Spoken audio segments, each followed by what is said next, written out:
গুরুত্বপূর্ণ যে উপদেশটা দিয়েছিলেন, তিনি বলেছিলেন তোমরা মেহমানকে সম্মান করো। কাকে সম্মান করতে বলছে? মেহমানকে। মেহমানকে কেন তিনি সম্মান করতে বলছেন? দুইটা কারণে। মেহমানকে সম্মান করা মানে মেহমান যখন বাড়িতে আসা তার কি করা? মেহমানদারি করা। এটাই তো মেহমানকে সম্মান করা নাকি? প্রথমত মেহমানকে সম্মান করা হয় যখন সে আসে তখন তাকে আগাইয়া নিয়ে আসা। ইদানিং আমরা মেহমান বাড়িতে এসে কি করে? কলিং বেল দেয়, ধাক্কায় টোকায়, কোনো খবর নাই। কিন্তু সুন্নাহ হচ্ছে, রাসূলের সুন্নাহ, যে মেহমান যখন আসবে তুমি তোমার বাড়ির গাড়া থেকে কি করে? আগাইয়া আনো। যখন সে চলে যাবে বাড়ির গাড়া পর্যন্ত কি করে? আগাইয়া দাও। এটা হচ্ছে প্রথম সম্মান মেহমানের প্রতি। তারপরে আপনার এখানে যতদিন সে থাকবে ততদিন, কতদিন একটা ব্যক্তি মেহমান থাকে? একদিন এক রাত্র। কতদিন? কত রাত্র? একদিন এক রাত্র পর্যন্ত একটা ব্যক্তি মেহমান থাকে। তার উপরে যদি একটা ব্যক্তি থাকে তাহলে ওই ব্যক্তি আর মেহমান থাকে না, ওই ব্যক্তি হয়ে যায় দান গ্রহণকারী, সদকা গ্রহণকারী। তাহলে একজন ব্যক্তি যতদিন থাকে ততদিন আপনার লস না। আপনি প্রথম একদিন এক রাত্র তার মেহমানদারি করলেন, তারপর তাকে আপনি আপ্যায়ন করলেন, তার মানে হচ্ছে তাকে আপনি দান করলে যে সোয়াব আপনি পাইতেন আপনার আমল নামে ওই সোয়াবটা হবে। তাহলে কি কোনো লস আছে? কোনো লস নাই। কিন্তু আমাদের যে দুর্বলতার জায়গা সেটা হচ্ছে মেহমান আসলে, দেখেন বাস্তবতাটা এমন, আপনার নিজের মেয়ে, আপনি তাকে 20 বছর 25 বছর লাইলা ফাইলা কি করলেন? বিয়ে দিলেন। সন্তানটা কার বলেন তো? আমার কথা কি আপনারা শুনতেছেন? সন্তানটা কার? আপনার না? সন্তানটা তো আমার। কিন্তু যখন বিবাহের পরে সে আইসা বেশি দিন থাকে বা এক সপ্তাহ থাকে, বাবা মায়ের পর্যন্ত মনটা কালা হয়ে যায়। বাবা মার কি হয়ে যায়? মনটা কালা হয়ে যায়। বাবা মার যদি মন কালা হয়, ভাইয়ের মনটা বেশি ভালো থাকবো নাকি? আপনি এই জিনিসটা বুঝাইতে হবে। শুধু এইটা না, আমার এনো না, আরেকজনের এনো মেহমান আইলো আমার মনটা কালো হয়ে যায়। এটা অত্যন্ত দুর্ভাগ্য। কারণ মেহমান আসে কি নিয়ে? রিজিক নিয়ে। কি নিয়ে আসে? রিজিক নিয়ে। ছোটবেলায় আমরা জানতাম যে কুটুম আসে কি নিয়ে? ভাগ্য নিয়ে। সত্য কথা এটা। আপনাকে আল্লাহ পছন্দ করে চয়েস করে বিদায় আপনার এখানে মেহমান আসে। আরেকজনের মেহমান আসে না, তার অর্থ আছে, সবকিছু আছে, তাকে আপনি পছন্দ করে না, তার মানে আপনার এখানে মেহমান আসে না। মেহমানদারি করাটা সকলের পক্ষে সম্ভব না। এই জন্য লোকমান আলাইহিস সালাম তার সন্তানকে বলেছিল, বাবা যখন মেহমান আসবে তোমার এখানে তুমি কি করবা? তাকে সম্মান করবা মেহমানদারির মাধ্যমে। তারপরে লোকমান আলাইহিস সালাম বলেছিলেন যে ভালো এবং খারাপের মাপকাঠি হচ্ছে তোমার প্রতিবেশী। তুমি কি ভালো না খারাপ এটা তোমার প্রতিবেশী তোমাকে বলে দিবে। তুমি কতটুকু ভালো, তুমি নিজে যে ভালো 5 ওয়াক্ত নামাজ পড়া, এটা আসলে ভালো মানুষের লক্ষণ না। তুমি তোমার প্রতিবেশী থেকে যদি তুমি নিরাপদ থাকো, তুমি যদি তোমার প্রতিবেশীকে নিরাপত্তা দিতে পারো, তাহলে তুমি হচ্ছে উত্তম মানুষ, উত্তম প্রতিবেশী। এই জন্য প্রতিবেশীর কষ্ট হয় এমন কোনো কাজ করা যাবে না, এমন কোনো আচরণ করা যাবে না। তুমি দোতলায় থাকো, নিচতলায় তোমার আরেক প্রতিবেশী আছে, তুমি দোতলার ভিতরে ছাদে একটা আওয়াজ করতে তুমি চিন্তা করে করো, কারণ তোমার এখানে আওয়াজটা কম হইতে পারে, নিচতলায় আওয়াজটা অনেক হয়। হয়তো বা আমার প্রতিবেশী নিচে কি করতেছে? ঘুমাইতেছে, তার ঘুমের ডিস্টার্ব হয়। হয়তোবা সে কোরআন তেলাওয়াত করতেছে, কোরআন তেলাওয়াতে ডিস্টার্ব হয়। তুমি তোমার চেয়ারটা টান দিতে, টেবিলটা টান দিতে, তোমার সন্তানের দুষ্টামি করার ক্ষেত্রে তুমি তাকে সতর্ক করো। তার মানে প্রতিবেশীকে যত সম্ভব কষ্ট না দিয়ে থাকা। তুমি যদি তোমার ঘরের ভিতরে জোরে একটা ডেক্সেট বাজাইয়া কও, আমার ঘরে আমি বাজাই, মানুষের কি হয়েছে? এই সমাজে যে তুমি বাবা একা বসবাস করো না, ঠিক না? একা বসবাস করো। তোমাকে যদি এই সমাজের মধ্যে একা বসবাস করতে দেওয়া হয়, 1 মাসের বেশি তুমি থাকতে পারবে এই সমাজে? তার মানে সবাইকে নিয়েই তোমাকে থাকতে হবে। অতএব সবাইকে নিয়ে যেহেতু থাকতে হবে, সবার সাথে সুসম্পর্ক রেখে সবার যাতে কষ্ট না হয় ওইভাবেই তোমাকে থাকতে হবে। তার মানে প্রতিবেশীর সাথে তোমাকে উত্তমতার পরিচয় দিতে হবে। আল্লাহ তাআলা আমাদেরকে তৌফিক দান করুন। আমরা সকলে বলি আমিন। তারপরে সাইয়েদনা লোকমান আলাইহিস সালাম বলেছেন, হে আমার বৎস, তুমি দুনিয়াটাকে গভীর সমুদ্রের মতন মনে করো। দুনিয়াটাকে কিসের মতন মনে করতে বলছে? গভীর সমুদ্রের মতো মনে করো। গভীর সমুদ্র কোনটা? যেই সমুদ্রের এই পারও নাই ওই পারও নাই, এই পারও নাই ওই পারও নাই, কোনো পার নাই, নিচে কোনো তলও নাই, ওইটাকে বলা হয় গভীর সমুদ্র, যেটাকে কোনো পরিমাপ করা যায় না। ওই দুনিয়ারটাকে তুমি গভীর সমুদ্র মনে করো, আর ওই গভীর সমুদ্রের মধ্যে নৌকা মনে করো কাকে? তাকওয়াকে। বলুন সুবহানাল্লাহ।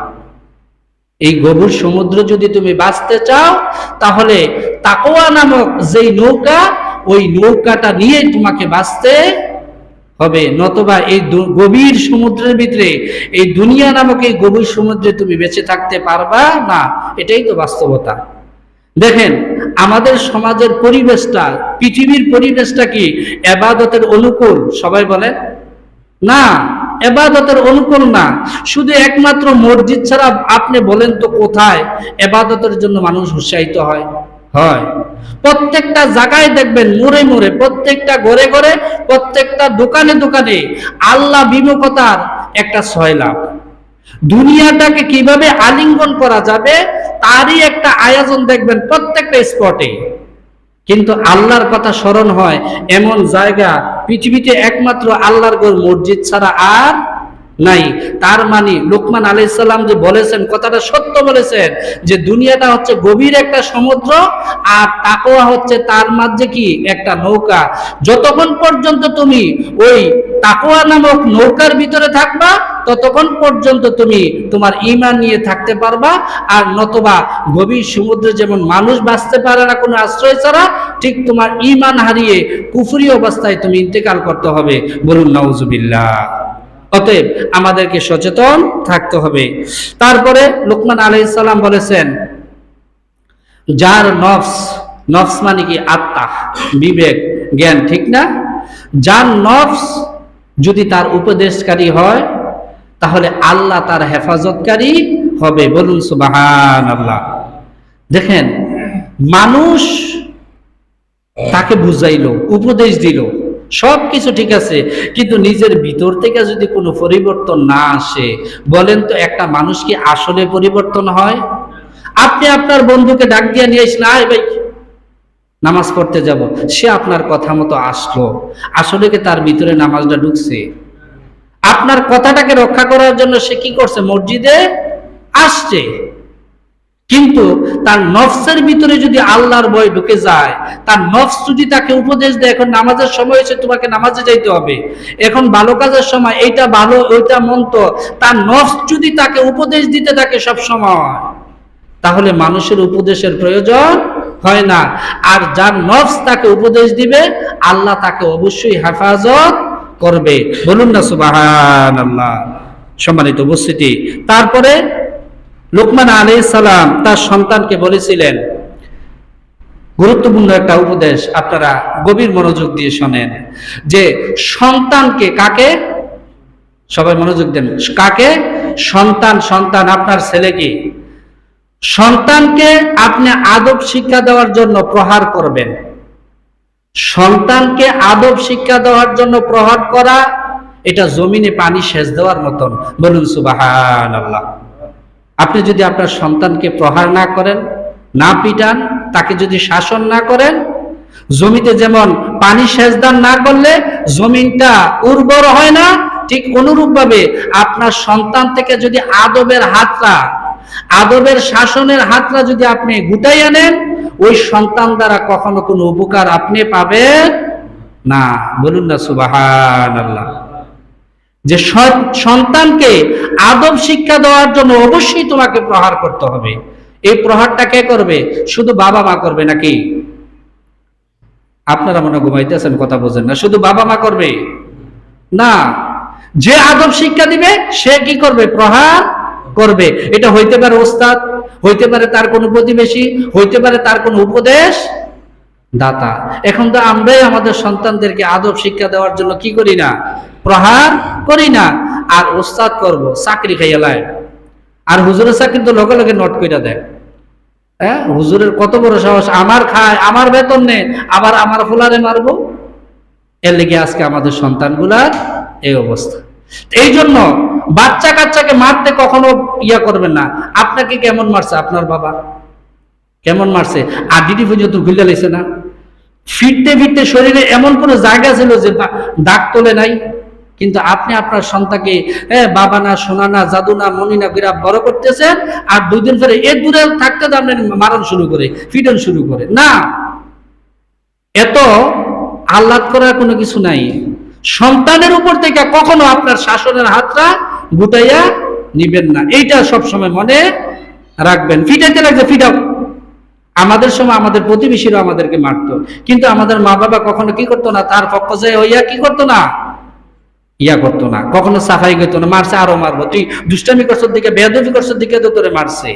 তো এই জন্য সন্তানকে আদর করব, সবকিছু করব, কিন্তু তাকে শাসন করতে কখনো ভুলে যাব না। সাইয়েদনা লুকমান আলাইহিস সালাম আরেকটা উপদেশ, গুরুত্বপূর্ণ উপদেশ দিয়েছিলেন, সেটা হচ্ছে এই যে তুমি কখনো ঋণ গ্রহণ করো না। কি গ্রহণ করা যাবে না? আপনাদের মনোযোগ আজকে কম। কি গ্রহণ করা যাবে না? ঋণ গ্রহণ করা যাবে না। কারণ কেন ঋণটা গ্রহণ করা যাবে না? এজন্য তিনি বলেছেন, ঋণটা মানুষকে দিনে লজ্জিত করে, রাতে ফেরেশানির মধ্যে রাখে। বলুন না নাউজুবিল্লাহ। ঋণ মানুষের বয়সটা বাড়িয়ে দেয়। ঋণটা দিনের বেলা লজ্জিত কেন করে? কারণ যার থেকে আপনি ঋণ নিছেন, সে যখন আপনার সামনে পড়বে, তখনই লজ্জা আপনার মাথাটা নিচু হয়ে যাবে। আর যদি ঋণ আনার ডেটটা ফারিয়া যায়, তখন তো সারছে। তার চেহারাটা দেখলো, আপনি যদি ঘর থেকে বাড়িতে লাগছেন, আপনি ঘর প্রবেশ করবেন। আপনার ফেসা বেদরছেন, আপনি হোয়াটসঅ্যাপ খানার ভিতরে যাইয়া ঢুকবেন। ঋণটা এত খারাপ জিনিস। আপনি প্রয়োজনে মানুষ থেকে কি করবেন? দান সৎকা নিয়ে চলবেন। কি নিয়ে চলবেন? দান সৎকা নিয়ে চলবেন। তারপরে সহজে মানুষের কাছে হাত পাতবেন না। এই জিনিসটা মনে রাখবেন। ঋণ গ্রহণ করবেন না, কারণ ঋণ আপনাকে দিনে লজ্জিত করে, রাতে পেরেশানিতে রাখে। ঘুম হবে না ঋণের টেনশনে। অতএব ঋণ থেকে যত বেঁচে থাকা যায়, এবং প্রয়োজনে ঋণ ছেড়ে দিয়ে আপনি কি করবেন? মানুষ থেকে ভিক্ষা করা যায় না ভাই? ভিক্ষা করা যায়, প্রয়োজনে ভিক্ষা করবেন, মানুষের কাছে মাগবেন। আপনার আত্মীয় স্বজন যারা ধনী, তাদের কাছে যাইবেন যে ভাই তুমি তো জাকাত দাও, জাকাতের কিছু টাকা আমাকে দাও। এভাবে চলবেন। নিজেকে ছোট ভাবার কোনো কারণ নাই। ঋণ নিয়ে মৃত্যুবরণ করার চেয়ে ভিক্ষা করে মৃত্যুবরণ করা অনেক মর্যাদাশীল। বলুন আলহামদুলিল্লাহ। তারপরে যেই কথাটা লোকমান বলেছিলেন, যে ব্যক্তি মিথ্যা বলে, তার চেহারা থেকে সৌন্দর্য দূর হয়ে যায়, উঠে যায়। তার চেহারার মধ্যে আর কি থাকে না? সৌন্দর্য থাকে না। কেমন? যেমন একটা জিনিস খেয়াল করে দেখবেন, একটা ব্যক্তি যখন মিথ্যা বলে, তখন তার চেহারার ভিতরে মিথ্যার ছাপটা ফুটে ওঠে। কারণ face is the indicator of mind. আপনার ভিতরে কি আছে, চেহারাটার ভিতরে তা ফুটে ওঠে। অতএব আপনি মিথ্যা বললেন, আপনার চেহারাটা কি হয়ে যাবে? বিকৃত হয়ে যাবে, কলুষিত হয়ে যাবে। আপনার চেহারার ভিতরে যে একটা নূর, ওইটা আর থাকবে না। এই জন্য লোকমান তার ছেলেকে বলেছিলেন, বাবা কখনো মিথ্যা বলো না, কারণ মিথ্যা মানুষের চেহারার সৌন্দর্য নষ্ট করে দেয়। তারপরে তিনি বলেছিলেন, সবচেয়ে ভারী বস্তু কোনটা বলেন তো? লোহা। কি সবচাইতে ভারী বস্তু? লোকমান আলাইহিস সালাম বলেছিলেন, খারাপ প্রতিবেশী। সবচেয়ে ভারী বস্তু একজন মানুষের জন্য। ঘরের ইন্দুরে যখন বেড়া কাটে, এই বেড়াকে আর তালি দেওয়া যায়, জোড়া দেওয়া যায়? একটা কথা আছে না আমাদের সমাজে, প্রতিবেশী যদি আপনাকে কষ্ট দেয়, হোক সেটা আপনার স্ত্রী, হোক সেটা আপনার ভাই, হোক সেটা আপনার চাচাতো, খালাতো, ফুফাতো ভাই, যদি প্রতিবেশী আপনাকে কষ্ট দেয়, আপনি পৃথিবীতে কখনো সুখ পাবেন না। অতএব আপনি যদি সুখী হইতে চান, তাহলে একাকী কখনো সুখী হওয়া যায় না। আপনি নামাজি, আপনার প্রতিবেশীটাকে নামাজি করার চেষ্টা করেন, তোই আপনি সুখী থাকবেন। আপনি হালাল মতো চলেন, আপনার প্রতিবেশীটাকে হালাল বক্ষণের জন্য কি করেন? উপদেশ দেন, হালাল রাস্তা তাকে বাতলিয়ে দেন। আপনি যদি ভালো প্রতিবেশী নিয়ে বসবাস করতে চান, নতবা কখনো আপনার জীবনে সুখ আসবে না। আপনি বালা থাকলেও আপনার সন্তানটাকে, আপনার প্রতিবেশী যদি মধুদি হয়, আপনার সন্তানটাকে মধুদি বানিয়ে ছাড়বে। খারাপ অভ্যাসটা আপনি না হোক, আপনার নেক্সট জেনারেশন অথবা তার পরের জেনারেশনের উপর পড়বেই। অতএব আপনি আপনার প্রতিবেশীকে সংশোধন করেন। এই জন্য লোকমান বলেছিলেন, একজন মানুষের কাছে সবচাইতে ভারী বস্তুর বিষয় হচ্ছে খারাপ প্রতিবেশী। তারপরে লোকমান আলাইহিস সালাম তিনি বলেছিলেন যে তোমার খানা যদি কাউকে খাওয়াইতে চাও তাহলে ফরহেজগারকে খাওয়াও। কাকে খাওয়াইতে বলছে? ফরহেজগারকে খাওয়াও। সেই ফরহেজগারটা আল্লাহর ওলি হইতে পারে, সেই ফরহেজগারটা নামাজি হইতে পারে, সেই ফরহেজগারটা একজন ফকির নামাজি হইতে পারে, সেই ফরহেজগারটা একজন ইবাদত গুজার একদম লো ক্লাসের মানুষ হইতে পারে। আপনার খাবারটা যেন কোনো হারামখোর না খায়। আপনি কাউকে খাওয়াইতে হলে খানাটা ফরহেজগারকে খাওয়ান, ফরহেজগারকে যে আল্লাহর হুকুম পালন করে চলে। আর উপদেশ যদি তুমি নিতে চাও, গভীর মনোযোগ বন্ধুরা, উপদেশ যদি নিতে চাও অবশ্যই তুমি আলেমদের থেকে উপদেশ নাও। লোকমান আলাইহিস সালাম বলেছেন, তুমি যদি তোমার খাবার খাওয়াইতে চাও ফরহেজগারকে খাওয়াও, উপদেশ নিতে চাইলে আলেমদের থেকে উপদেশ নাও। তারপর লোকমান আলাইহিস সালাম তিনি বলেছিলেন, বন্ধু বানানোর আগে বন্ধুকে পরীক্ষা করো। কিভাবে পরীক্ষা করবে? যে তুমি যখন বন্ধু বানাইবা, কাউকে ভাই বানাইবা, কাউকে যদি তোমার অন্য মানুষের চেয়ে একটু আপনজন হিসাবে ভাবতে চাও, তাহলে প্রথম তোমার কাজটা হচ্ছে তুমি আগে রাগাও। তাকে তুমি আগে রাগাও মানে চেতাও। এই তোমার রাগের সময় বা সেতের সময় সে যদি আত্মনিয়ন্ত্রণ করতে পারে, তোমার সাথে যদি ইহসানের সাথে সে আচরণ করে রাগের সময়ও, তাহলে তুমি তাকে বন্ধু বানাও। তাকে আর বন্ধু বানাইতে আর কোনো পরীক্ষা প্রয়োজন নাই। রাগের সময়ও সে তোমার সাথে কি করেছে? ভালো আচরণ করছে। আর আমরা বন্ধু বানাই কি? সুসময়ে। তার সাথে তার আমার একটু মতের মিল হয়েছে, তার সাথে তার আমার একটু কথার মিল হয়েছে, একটু হাসির মিল হয়েছে, তার সাথে আমরা কি করি? বন্ধুত্ব করি।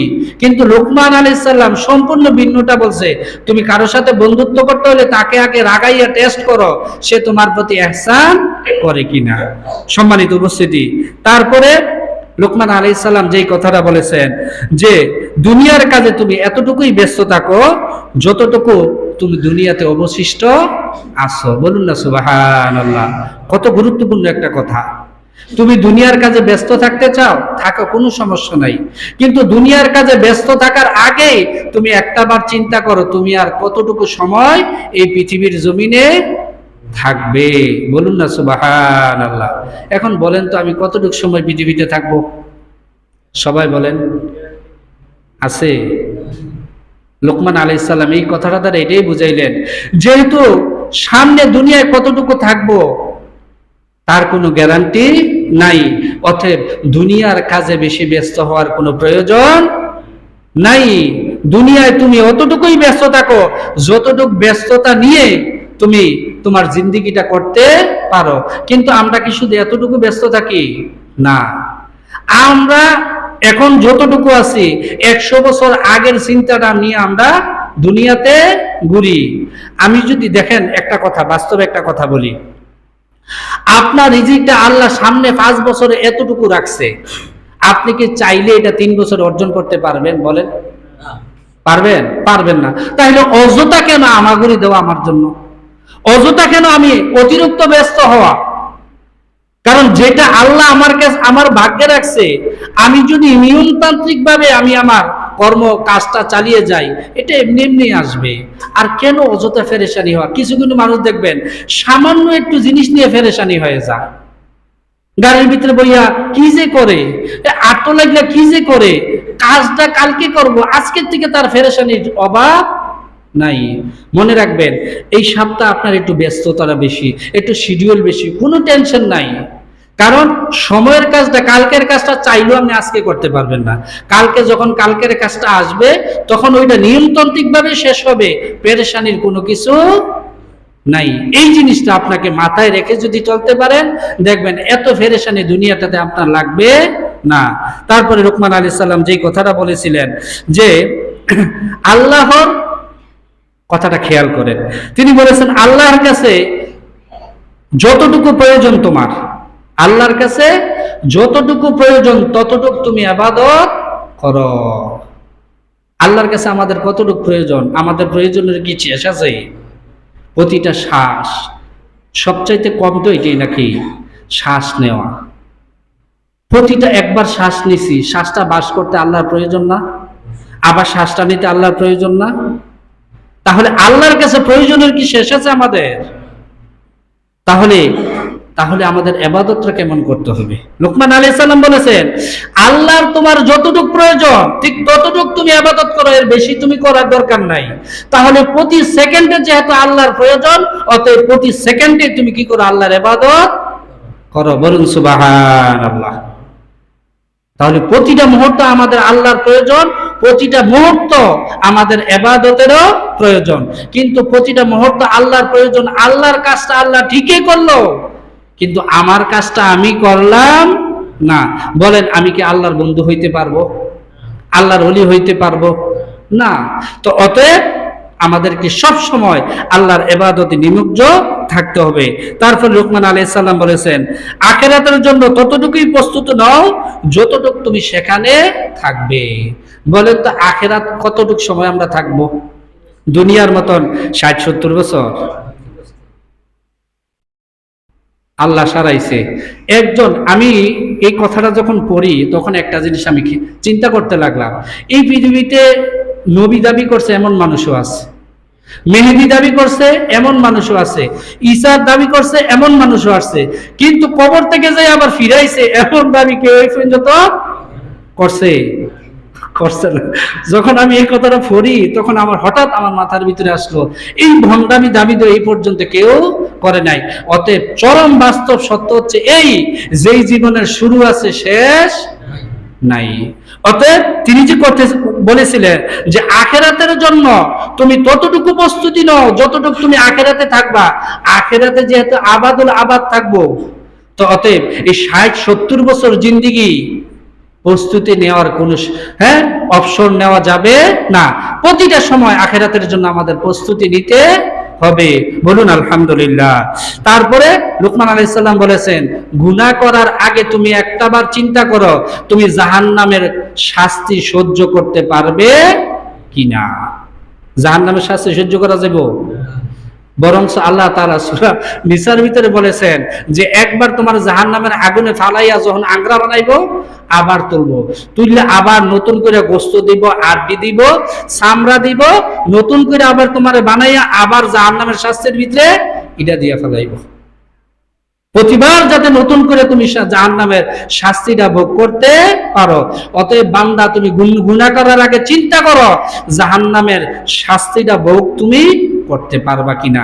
সর্বশেষ যেই কথাটা বলতে চাই সেটা হচ্ছে, গুনাহ করতে যদি তোমার মন চায় তাহলে তুমি এমন জায়গায় চলে যাও যে জায়গায় আল্লাহ তোমাকে দেখবে না। বলেন তো কোন জায়গায় আল্লাহ আমাদেরকে দেখবে না? আল্লাহ তো সব জায়গায় আছে, তাই না? অনেকে কয় আল্লাহ বাথরুমে থাকে না, ধরলাম আল্লাহ বাথরুমে থাকে না, কিন্তু 2 জন ফেরেশতাকে ওই জায়গায় থাকে না, তাহলে তার আল্লাহর প্রতিদিনই না চিন্তা করে। তাহলে এমন জায়গায় যাইয়া তুমি গুনাহ করো যেই জায়গায় আল্লাহর কুদরত থাকবে না। আল্লাহর কুদরত যেহেতু সব জায়গায় থাকে, অতএব তোমার গুনাহ করার কোনো দরকার নাই, প্রয়োজন নাই। গুনাহ করা মানে আল্লাহর কাছে ধরা খাওয়া। তুমি গুনাহ করছো, তোমাকে যেহেতু আল্লাহ সওয়াবের পুণ্য দান করবেন, সওয়াবের পুরস্কার আল্লাহ তোমাকে দিবেন, অতএব তুমি যখন গুনাহ করবা গুনার শাস্তিও আল্লাহ তোমাকে দিবেন। এখন তুমি আল্লাহর কাছে সওয়াব করলে, ভালো কাজ করলে সওয়াবের প্রত্যাশা করতে পারো, গুনাহ করলে শাস্তির প্রত্যাশাটা তুমি ভুলে যাও কিভাবে? অতএব তোমাদেরকে শাস্তির জন্য প্রস্তুত থাকতে হবে। এই কয়েকটা প্রায় 25টা এখানে আমি বললাম, এই 25টা আমার থেকে মনে হয়েছে যে 25টা আপনাদেরকে বলা দরকার।